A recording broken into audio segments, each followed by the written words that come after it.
159वें मर्यादा महोत्सव का शुभारंभ सेवा के माध्यम से होता है। मर्यादा महोत्सव तेरापंथ धर्म संघ का वह उत्सव है जिस उत्सव को मनाने के लिए देश विदेश से हजारों लोग एकत्रित होते हैं। मर्यादा महोत्सव वह महोत्सव है जिस मर्यादा के महोत्सव को मनाने के लिए सभी दिशाओं से साधु साध्वियां समणियां गुरु चरणों में उपस्थित होती है मर्यादाओं की सीख पाने के लिए। और उस मर्यादा महोत्सव के प्रारंभ दिन में सबसे अधिक यदि किसी को महत्व दिया जाता है तो वह है सेवा, क्योंकि तेरापंथ धर्म संघ एक यूनिक धर्म संघ है। इस धर्म संघ की अनुशासन शैली अपने आप में अलग है। तेरापंथ धर्म संघ एक यूनिक धर्म संघ है क्योंकि यहाँ एक आचार्य के नेतृत्व में पूरा धर्म संघ चलता है। तेरापंथ धर्म संघ एक यूनिक धर्म संघ है क्योंकि यहाँ पे मौलिकता को सुरक्षित रखते हुए समय समय पर परिवर्तन होते रहते हैं। तेरापंथ धर्म संघ वह यूनिक धर्म संघ है जिसकी साधु साध्वियां और श्रावक श्राविकाओं की श्रद्धा भक्ति और समर्पण अपने आप में विलक्षण है। उस तेरापंथ धर्म संघ की विलक्षणता के लिए अनेक व्यवस्थाएं बनाई गई है। जितना संगठन बड़ा होगा उतनी व्यवस्थाएं बड़ी होगी और कोई भी संगठन तभी लंबे समय तक चलेगा जब उसकी व्यवस्थाएं मजबूत होगी। चाहे कोई भी संगठन उठा के देख ले इतिहास में, चाहे कोई बड़ी कंपनियां हो जो सैकड़ों साल से चल रही हो, उनका ऑर्गेनाइजेशनल स्ट्रक्चर मजबूत होता है। वैसे ही तेरापंथ धर्म संघ की मर्यादाएं अपने आप में इतनी विलक्षण है कि वह इसकी नींव की गहराई के मूल आधार के रूप में प्रतिष्ठित है। कोई भी बड़ा धर्म संघ होगा या कोई संगठन होगा, उसके हर सदस्य को एक आश्वासन चाहिए कि मेरा क्या होगा। चाहे आप आर्मी को ही ले लें, भारत की सेना ही क्यों न हो, हर सैनिक को पता है कि मेरे बाद मेरा क्या होगा या मैं रिटायर हो जाऊं तो क्या होगा। चाहे उसके पेंशन की व्यवस्था हो, चाहे उसके बुढ़ापे में मेडिकल की व्यवस्था हो, चाहे उसके पीछे उसके पारिवारिक जनों की नौकरी की व्यवस्था हो। ये व्यवस्थाएं व्यक्ति को निश्चिंत बनाती है कि वह उस संगठन में अपनी सेवाएं दे सके।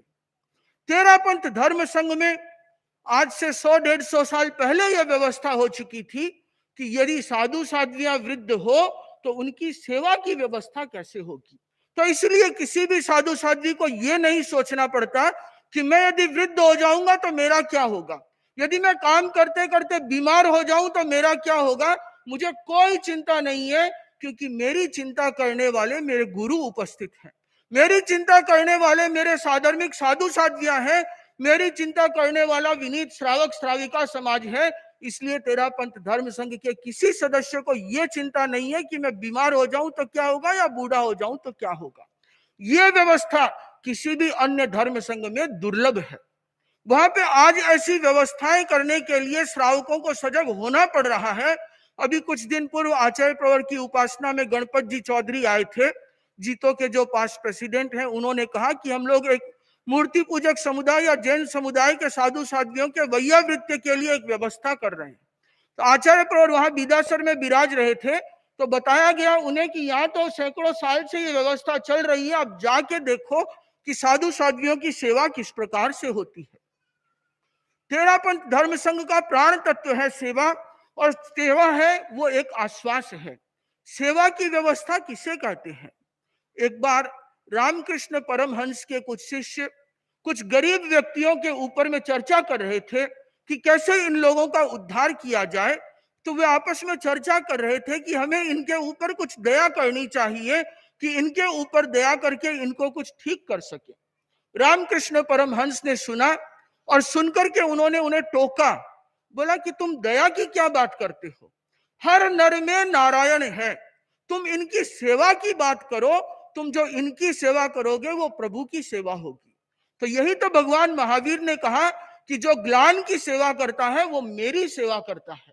तो ये संस्कार जहां साधु साध्वियों में जन्म घूटी के रूप से दिए गए हो, तो वहां पे सेवा के संस्कार सहज और स्वाभाविक रूप से होते हैं। और सेवा करके कोई साधु साध्वियां किसी दूसरे पे उपकार नहीं करती, वो खुद के ऊपर उपकार करते हैं क्योंकि वो उनके कर्म निर्जरा का महत्वपूर्ण साधन बनता है। और ये सेवा के संस्कार हमें मिलते हैं हमारे गुरुओं से। मुझे स्मरण है आज से 33 वर्ष पूर्व आज के दिन ही बसंत पंचमी के दिन मैं पूज्य गुरुदेव श्री तुलसी के पास दीक्षित हुआ था और उस समय 9 साल का बच्चा था और मुझे बड़ी दीक्षा से पहले ही शायद 3 या 4 दिन हुए थे दीक्षित हुए, टाइफाइड हो गई तो मुझे बुखार था। पूज्य गुरुदेव तुलसी प्रतिदिन मेरे कक्ष में पधारते, मुझे दर्शन दिलाते और पूछते कि कैसे। दिन के समय में कभी बालचंद जी स्वामी को भिजवाते, कभी अशोक मुनि को भेजते और कहते जाओ पूछ क्या उसके बुखार कितना है। जहां एक गुरु अपने एक छोटे से शिष्य का भी इतना ध्यान रखता हो, इतनी सेवा के प्रति जागरूक हो कि उसकी चित्त समाधि रहे, उस धर्म संघ में सेवा के संस्कार होने बहुत स्वाभाविक है। गुरुदेव श्री तुलसी के पास पहुंचते थे और यदि पछेवड़ी ठीक से पहनी हुई नहीं होती तो गुरुदेव खुद पछेवड़ी खोल करके वापस ओढ़ाते।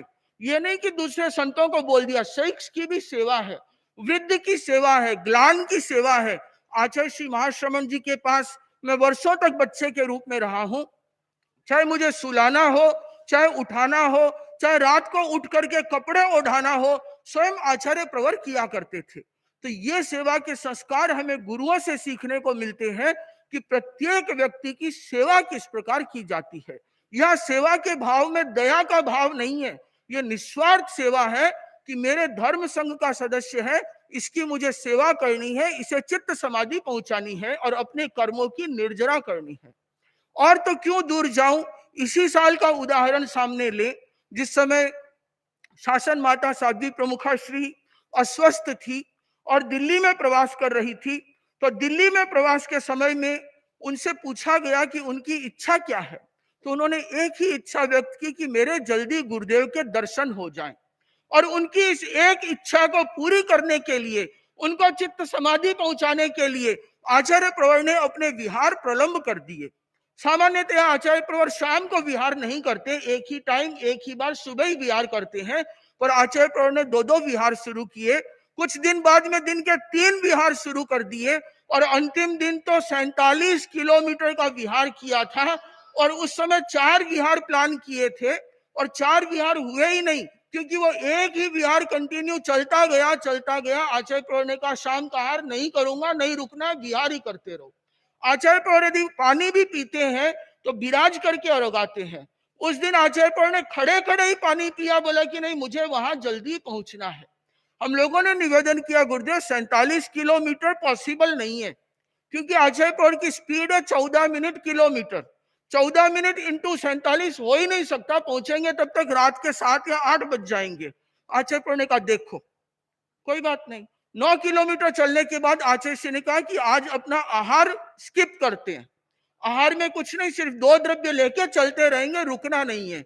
और आचार्य प्रवर की जो स्पीड 14 मिनट थी उसकी जगह उस दिन 10 मिनट किलोमीटर थी, क्योंकि मुझे वहां पहुंचना है, साध्वी प्रमुखा श्री जी को चित्त समाधि देनी है।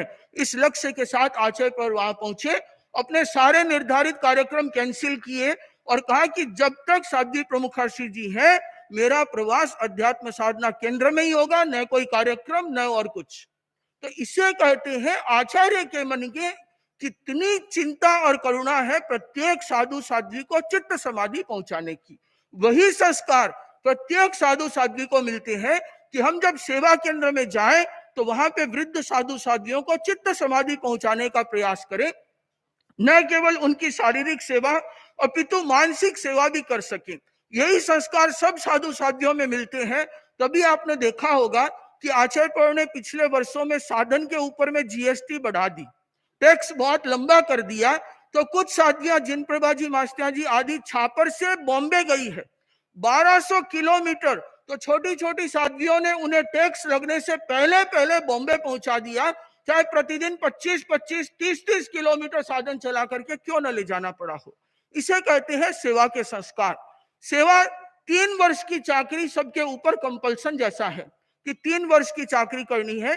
पर मुनि विकास कुमार जी बैठे हैं, वे अभी छापर में 8.5 साल तक चाकरी करके आए हैं। कांति मुनि अभी लाडनू है, पिछले 9 वर्षों से वो चाकरी में सेवा दे रहे हैं।